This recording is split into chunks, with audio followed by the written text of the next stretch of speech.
우리가 이 사도행전 27장을 보면은 이제 바울이 죄수의 신분으로 이제 그 로마로 압송당하는 장면을 보게 됩니다.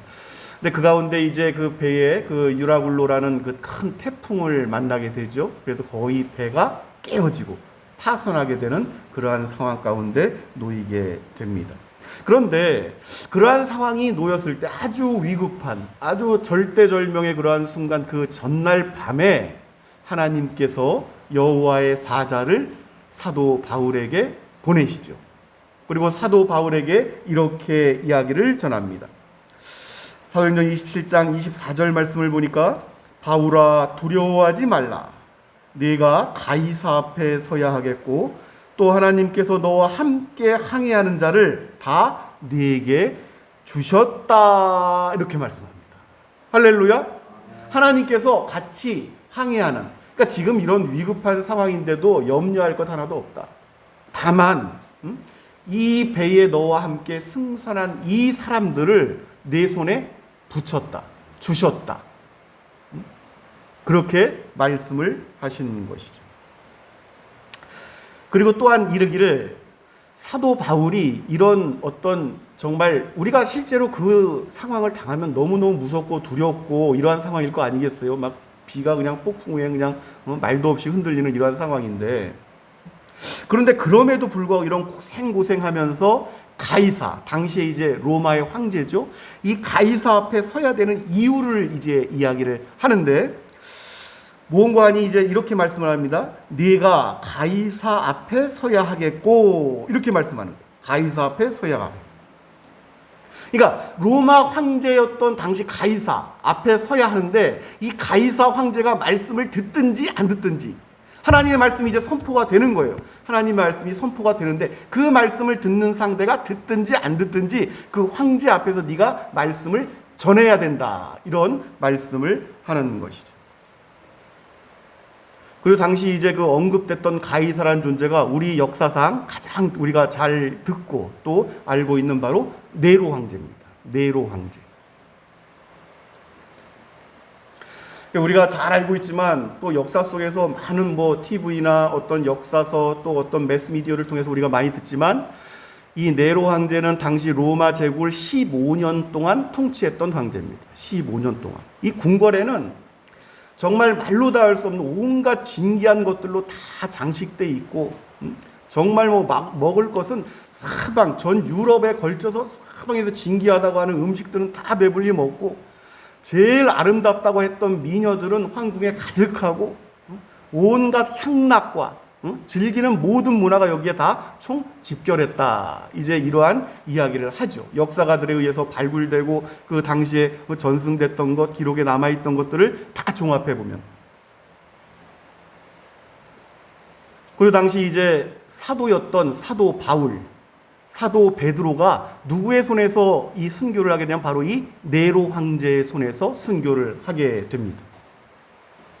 사도 바울은 목이 잘려서 순교를 하게 되고, 또 이 사도 베드로는 우리가 전승을 통해서 잘 알고 있는 것처럼 예수 그리스도의 십자가 그 거꾸로 매달린 상태에서 이 순교를 받아들이게 됩니다.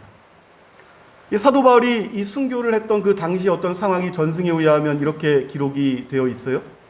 이 네로 황제가 정치적 일정으로 이제 유럽의 다른 어떤 지역을 방문하게 되었던 어떤 이 빈 기간이 궁궐에 있었는데, 이때 이제 이 바울에 대한 이 소문을 많이 듣게 된 거예요, 사람들이.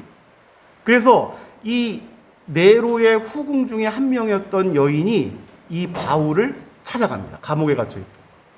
그리고 그때 바울을 통해서 듣게 된 복음으로 인해서 이 여인이 회심을 하게 되는 거예요.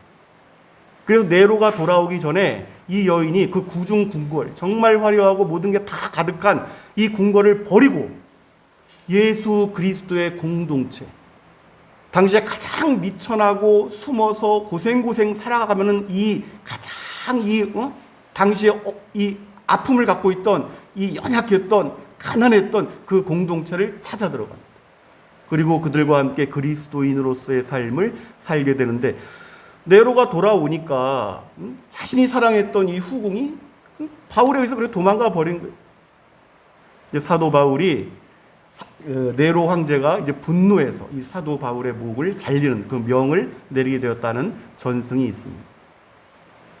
베드로는 또한 그 탄압에 못 이겨서 이제 로마를 떠날 때에 하나님께 예수 그리스도께서 다시 나타나셔서 내가 대신 십자가에 달리겠다 하시는 그 음성을 듣고 다시 로마로 돌아가서 십자가, 내가 주와 같은 모습으로 십자가에 달리지 못하겠다, 나는 그러한 것을 감당하지 못하겠다 해서 나를 거꾸로 매달아서 달리게 하라 해서 그렇게 순교를 하게 되지.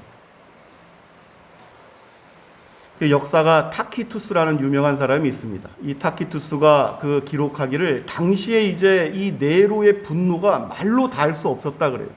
그래서 목을 잘라서 자신의 생일 수만큼 초를 거기에 꽂고 그 목에다 자신의 생일 파티를 하고 원형 경기장에 사자의 밥으로 던져준 것은 뭐 말로 다 할 수도 없고 이 골목마다 그리스도인들의 목을 갖다가 이 지금 가로등처럼 달아서 거기다 횃불을 꽂아 놨다고 기록이 되어 있고, 심지어는 이제 가장 유명한 사건 로마시에 불을 지른 거죠. 불을 자신의 예술적인 취향을 위해서였다 이렇게 하면서 어떤 걸로도 우리가 지난주에 살펴봤듯이 사람은 만족감을 누릴 수 없는 존재입니다. 하나님 위에는 만족감을 누릴 수 없는 존재로 하나님께서 만드셨단 말이에요.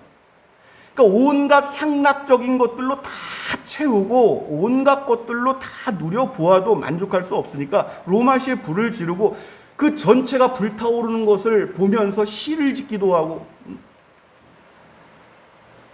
그리고 이것이 이제 문제가 돼서 사방에서 막 소요가 일어나니까 이 모든 것들을 그리스도인들의 책임으로 다 넘겨버리죠. 이때 죽어간 그리스도인의 숫자가 말로 닿을 수 없습니다.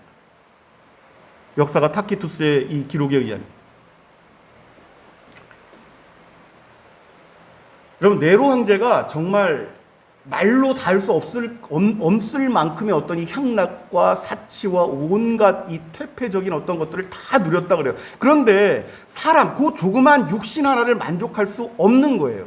그래서 결국 네로 황제가 택했던 것이 무엇입니까? 자살이죠, 자살. 자살로 그 생명을 끝마쳤다는 것을 우리는 익히 들어 잘 알고 있습니다. 사랑하는 여러분, 우리에게 주어진 인생의 여정길이 있어요. 각자에게 남은 인생의 여정길이 다 다르겠지만 자신에게 주어진 이 시간 안에서 우리가 신앙에 대한 확신을 가지고 살아야 됩니다.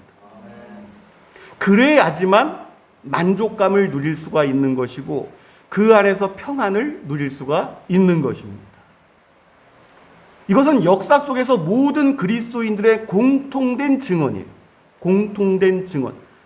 우리보다 시대를 앞서갔던 모든 믿음의 선진들의 공통된 간증이란 말이죠. 그러니까 우리에게 남겨진 시간들, 우리에게 주어진 시간들이 다 다르단 말이에요. 개인적으로 다들 생각하기에 뭐 인생 90, 100까지 이게 살고 있는 것처럼 느끼겠지만 그렇지가 않습니다. 주어진 시간의 여정을 마치면 우리는 우리가 가야 할 곳으로 돌아가야만 합니다. 중요한 것은 이 주어진 시간 안에 무엇을 우리가 고민하며 살아갈 것인가, 무엇의 우선적인 중요성을 가지고 살아갈 것인가 하는 것입니다.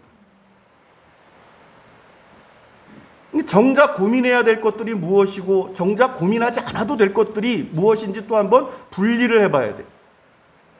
그러지 않고서 이게 혼탁하고 혼합된 상태에서 살아가게 되면은 시간을 낭비하기가 쉽습니다.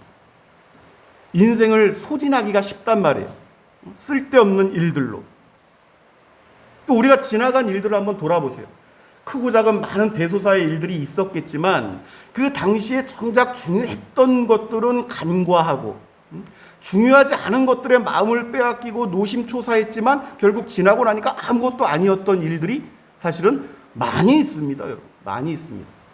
아무것도 별것 아니었던 일들이 많이 있어요.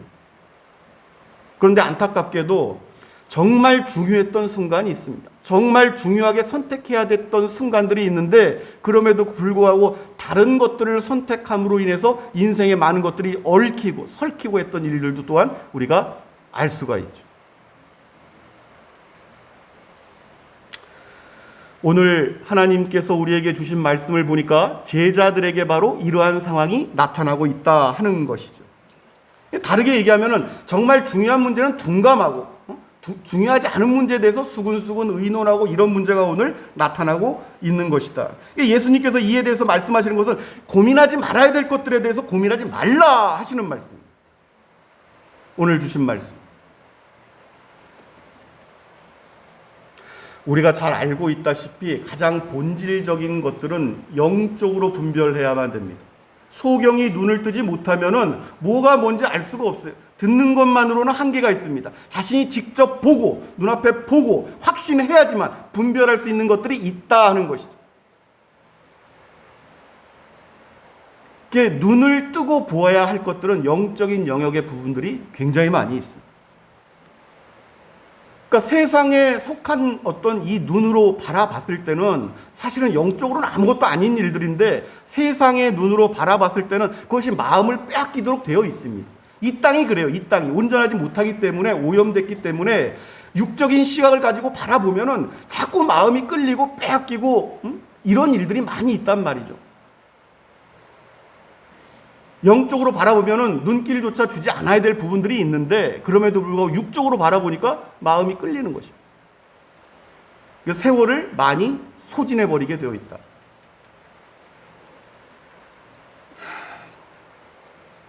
대표적인 게 가장 근간을 이루는 육적으로 근간을 이루는 문제겠지만은 이 하나님 백성들에게 무엇을 먹을까 무엇을 마실까 하는 문제. 단적으로 예수님께서 먹을까 마실까 하는 이 문제만으로는 그것은 아주 단순한 것인데 이것 자체로 고민하는 것은 어리석은 것이다 이렇게 말씀합니다. 예수님께서 제자들에게 이제 그렇게 물어보시잖아요. 오늘 떡 몇 조각과 물고기 몇 마리를 가지고 이에 5,000명, 4,000명 먹였던 것. 우리가 잘 알고 있는 오병이어의 기적이죠. 이거는 이제 데가볼리라는 어떤 지방에서 일어났던 일입니다. 이방인들을 먹이셨던 사건이에요. 그것까지도 유대인들이 쫓아오고 이방인들이 몰려들고 했을 때 이방인과 유대인을 가리지 않고 예수님께서 친히 먹이셨던 그 사건을 의미하는 것이요. 데가볼리 지역에서. 이방인들도 먹이는 것입니다. 여러분, 하나님의 백성뿐만 아니라 단순히 육적으로 먹고 입는 것은 그냥 이방인들도 누리는 일반 은총이에요. 일반 은총. 세상에 있는 하나님의 백성들, 세상에 속한 백성들 할 것 없이 먹고 입고 하는 것들은 다 누리는 거예요. 그런데 정작 하나님의 아들, 딸들인 너희들은 그냥 이 자체의 문제의 핵심을 갖지 말아라 하는 것입니다. 인생의 여정길에서 이것에 가장 우선적인 중점을 갖지 말아라 하는 것입니다.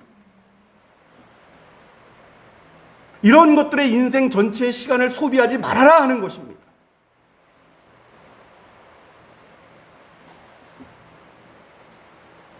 예수님께서 실제로 말씀하잖아요. 이러한 종류의 고민은 세상에 속한 이방인들이 하는 것이다. 이렇게 그냥 단적으로 말씀을 하십니다. 그냥 알아듣기 쉽게. 예수님께서 그럼 먹는 것, 또 마시는 것, 이것에 대한 의미를 몰라느냐? 그렇지 않아요. 예수님께서는 친히 하나님이심에도 불구하고 인성을 입고 이 땅에 오셨습니다. 할렐루야. 우리를 구원하시기 위해서, 체감하시기 위해서입니다. 우리의 죄 때문이기도 하지만 또한 그것과 함께 체감하시는 거예요. 인성을 입고 있는 이 상태. 그래서 피곤하시면 백고물에 주무시기도 하시고 줄이시기도 하시고 광야에서 이런 것들을 다 아셔서 사람이 줄이고 마시고자 하는 욕망이 어떤 것인지를 다 아십니다. 아심에도 불구하고 제자들에게 하시는 말씀은 이러한 것들은 이방인들이 구하는 것이니 이것들의 우선적인 그런 순위를 두지 말아라 하는 것입니다.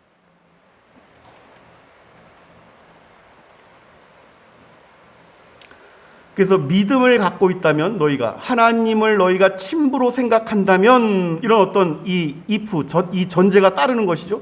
이 전제가 따르는데 이때 이제 말씀하신 게 그거예요. 하늘에 나는 공중의 새를 보라, 들에 피는 백합화를 보라. 이제 일반 계시에 나타난 것들을 이렇게 말씀을 하죠. 쟤네들 다 이거 하나님이 너희 천국에서 먹이시는 거야. 이 백합화 기르시는 거야. 하물며 눈동자와 같이 너희를 지켜보시고 사랑하는 하나님의 친백성 아들, 딸들을 하나님께서 어련히 먹이고 입히고 하시지 않겠느냐 하시는 것입니다. 이제 여기에 믿음이 달려있겠죠? 나는 그래도 그분을 신뢰할 수가 없어 하는 사람들은 그냥 먹고 마시는 것들로 자신의 인생을 더 소진시키는 것이고, 그래, 단지 먹고 마시는 문제라면 하나님께 내가 이것은 맡겨드릴 수가 있어. 맡길 거야. 광야에서도 40년간 하나님께서 다 먹이시고 다 그냥 인도하셨는데 우리들 인생의 여정 광야길도 다 먹이실 거야. 그러면서 하나님께 맡기는 사람들이 있단 말이죠. 맡기는 사람들.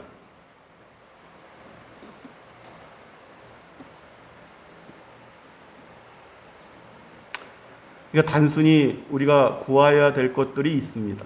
또 때로는 먹는 것들을 위해서 기도할 때도 있어요. 이게 중요한 것은 그냥 단순히 우리가 육신의 필요를 따라 먹고 마시는 문제라면 단순히 그렇다면 그냥 이렇게 기도하라는 거예요. 그냥 일용할 양식을 주옵소서 하면 거기에 다 모든 기도의 필요가 들어있는 것입니다. 할렐루야. 구하여야 할 것들은 영적인 것입니다. 그래서 본질적으로는 먼저 그 나라와 그 의를 구하는 이들에게 육신의 필요, 기본적인 필요들은 다 따라갈 것이다 하는 것이 우리 주님의 언약이십니다. 그리고 좀 더 포괄적으로 예수 그리스도의 인성을 따라 그분의 지혜, 이 머리에 이르기까지 자라나는 그 일, 영적인 성숙, 성장, 이러한 것들에 큰 관심을 가져야 되는데 그러한 것들이야말로 너희들이 관심을 가져야 할 부분이다 하시는 것입니다.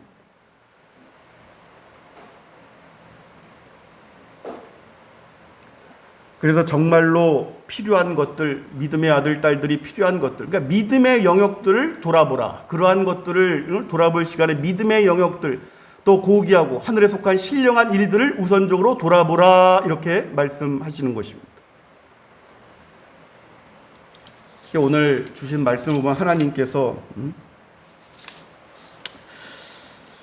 인생의 이 여정을 건너라 하면은 이런저런 필요에 따라서 여러 가지 사건도 있고 또 여러 가지 필요를 따라서 구해야 할 것들도 있겠지만 우선적으로 오늘 예시적으로 하신 말씀은 오늘 바리새인들의 누룩, 헤롯의 누룩을 주의하라 이렇게 말씀을 하십니다.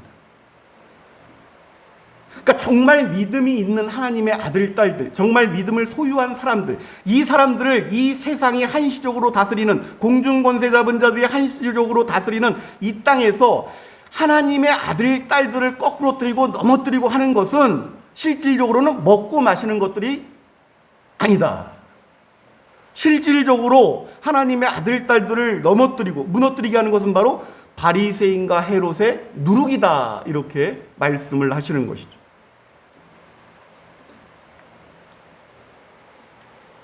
그러니까 이 누룩이라는 것은 이 하나님의 아들, 딸들이 어떤 신앙의 본질적인 것입니다. 이것을 이 마음에 두지 아니하면은 이 넘어지기가 쉽게 퍼질 수가 돼요. 그만큼 위험이 크다는 것입니다. 충분히 먹을 수 있는 떡임에도 불구하고 방관하고 이렇게 되면은 이것이 급속도로 어느 순간에 퍼져서 먹을 수 없는 떡이 되는 것처럼 이 누룩의 문제는 주의해야 될 것인데 이 누룩이 상징하는 바는 무엇인가 하니 바로 외식의 문제였다. 외식.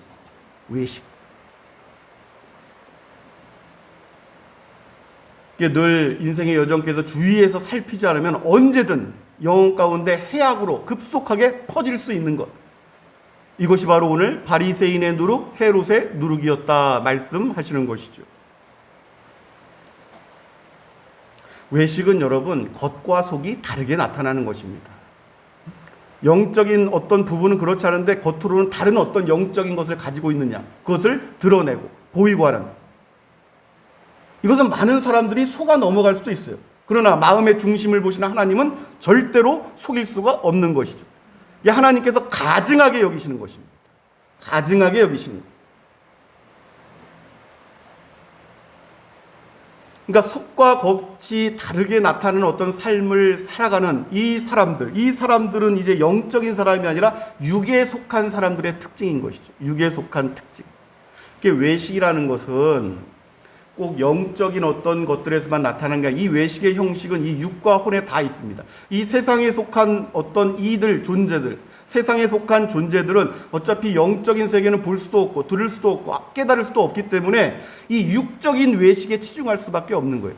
그렇기 때문에 뭐 여자든 남자든 명품에 마음에 끌리는 것이고 백화점에서 어떤 명품 무슨 세일을 어디서 뭘 한다 그러면은 밤을 새워서 줄 서가지고 1차적으로 뭐 문 열자마자 달려가서 그것을 획득하고 막 이런 것들. 자신을 꾸밀 수 있는 수단이 영적인 것들은 모르니까 육신의 그것을 갖다가 다 꾸미는 거예요. 다 꾸미는 거예요. 들고 차고 어떻게 하고. 그 의미가 무엇입니까? 다른 사람들로 나를 좀 높고 고귀하고 가치 있고 뭔가를 누리는 사람들로 봐달라는 것이죠. 그리고 가장 이제 육적으로도 수준이 낮은 이들이 보기에는 그러한 사람들을 또 고귀하게 보는 거예요. 부러워하고 질투하고. 그게 이제 세상에서의 외식, 세상에서 육적인 눈을 가진 이들에게서 나타나는 공통적인 현상들. 주의해야 합니다. 그런데 이제 이보다 더 위험한 것은 영적인 외식이란 말이에요. 영적인 외식. 속은 그렇게 거룩하지도 않은데 겉으로만 거룩한치 않은. 당시에 바리새인들이 그랬단 말이에요. 사람들이 많이 오다니는 시장가, 어떤 골목, 이런 시장가, 그런 데서 사람들이 많이 몰리는데 거룩하게 하늘을 향해서 거룩하게 두 손을 모으고 하나님이여 하면서 막 기도하고, 사람들 보기에 그냥 금식을 많이 하는 것처럼 막 초췌하게 머리를 막 이렇게 하고.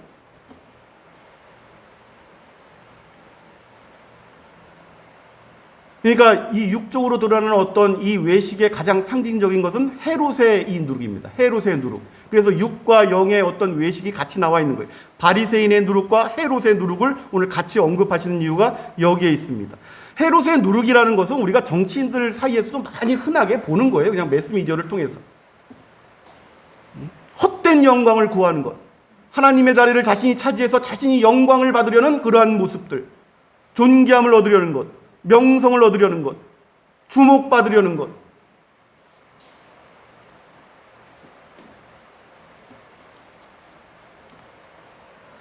헤롯이 이러한 것들을 추구하다가 결국 충이 먹어 죽으니라 했던 거죠. 뭐 어떤 바이러스든 뭐 병원균이든 간에 어찌됐든 그렇게 생이 끝나. 하나님께서 치시니 이렇게 되는 거죠. 하나님께서 치시니. 세상은 여러분 하나님을 두려워하지 않습니다. 더 이상. 누구신지를 알지 못하기 때문에 그래요. 누구신지 알지 못하기 때문에. 교만하고 머리를 꼿꼿하게 들고.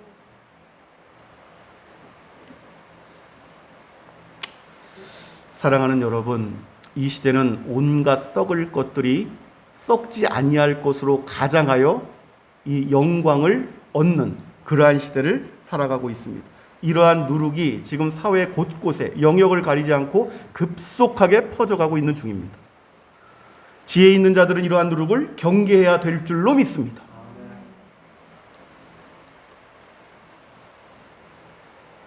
사람들에게 보여지는 많은 것들이 사람들의 마음을 다 끄는 거예요. 먹는 것, 입는 것, 차는 것. TV만 틀면 사방이 먹방 아니에요? 어떤 것들로 그렇게 입을 즐겁게 하려는지 모르겠지만 다 먹방이고, 온갖 진기한 무슨 뭐 명품을 사기 위해서 줄 서 있는 모습들.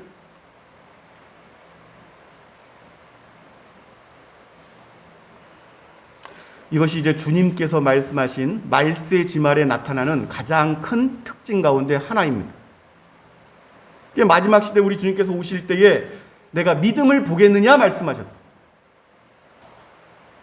똑같은 일이 아브라함이 하나님께서 말씀하실 때에 소돔과 고모라를 멸망시키실 때에 의인을 찾을 수가 없었습니다.